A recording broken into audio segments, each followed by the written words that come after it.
Welcome to a new episode of Nate's MMA Corner. I am Nate, and if you watch my show, you're in my corner. Today's episode is a post-fight show for Lansberg versus Cyborg. This was amazing main card, great finishes across the board. So let's get started. Yeah, so the main event was Justino Cyborg versus Lansberg, and yeah, it was TKO punches round 2 victory for Cyborg, and I was shocked, like a lot of people, that Lansberg made it out of the first round. I had a first round knockout victory for Cyborg, and I think a lot of other people did too.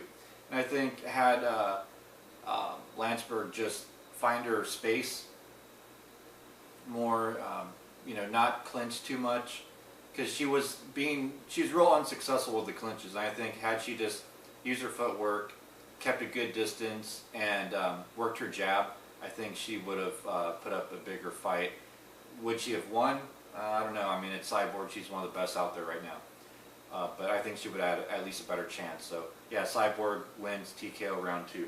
Then in the co-main event, we had Philip Nover versus Renan Barão, former UFC bantamweight champion, again fighting at featherweight.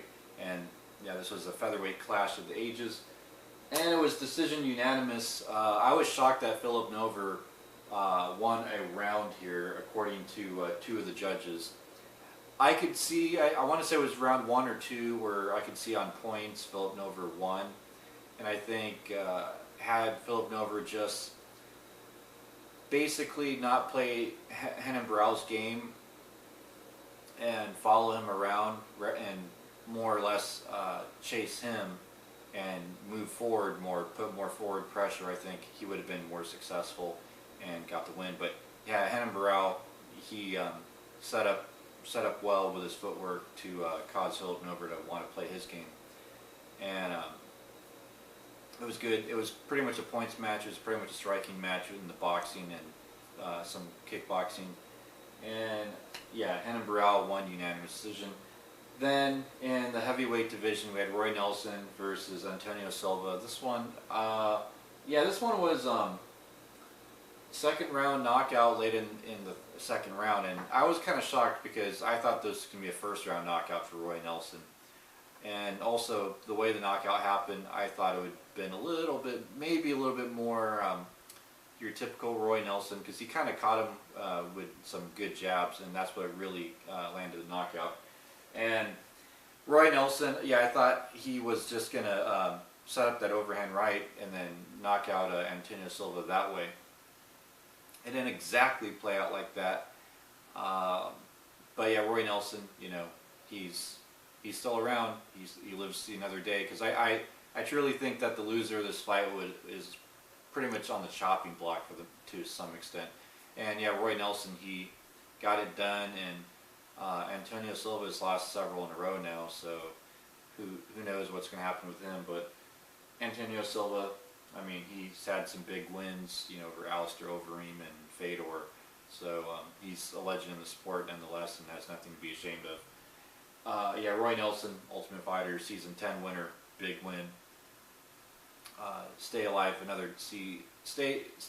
see another day in the UFC. Then in the lightweight division, also on the main card, we had Francisco Trinaldo versus Paul Felder. And yeah, this one I called correctly. Francisco Trinaldo got it done. And it was, round 3 TKO doctor stoppage, because the cut on the head of Paul Felder was pretty bad. I mean, when they got up against the cage and you saw Trinaldo land some heavy shots, you saw it open up a little bit more, and it was pretty bad.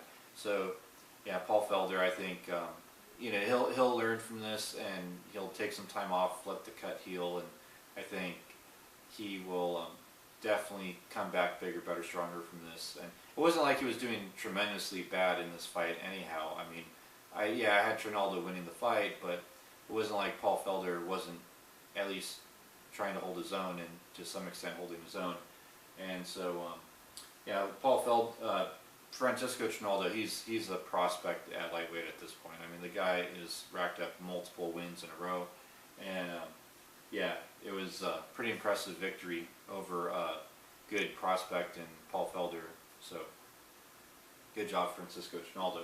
Then we had a middleweight clash with Eric Spicely and Thiago Santos, and this was like the underdog story. I mean, Eric Spicely, he was a huge underdog. I count him out. A lot of other people count him out. And Thiago Santos is this guy who's known for massive kicks and brutal leg kicks and brutal jabs. And Eric Spicely caught him submission rear naked choke round 1. And I was like, really? This just happened to a Brazilian in Brazil like that in the first round by a guy who was insane underdog in Eric Spicely?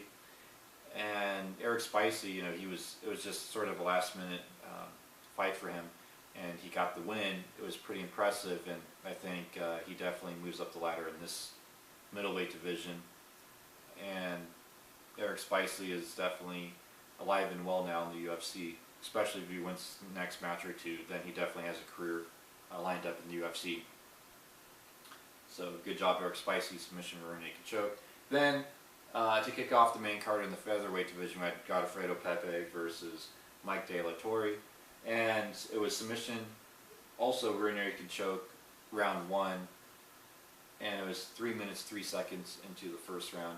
And this, yeah, Godofredo Pepe, I thought he was going to do some wild, like, jumping knee and land. I mean, he does these flashy, big knockouts. And, yeah, to see him get a submission like this was pretty impressive. It was a good fight, good quick finish, and, yeah, that was a good win for the featherweight division. And, yeah, that wraps up this post-fight show, and my next episode will be actually a post-fight show for Lineker versus Dodson, because I didn't have time to do a pre-fight, so stay tuned for that one, and until then, see ya.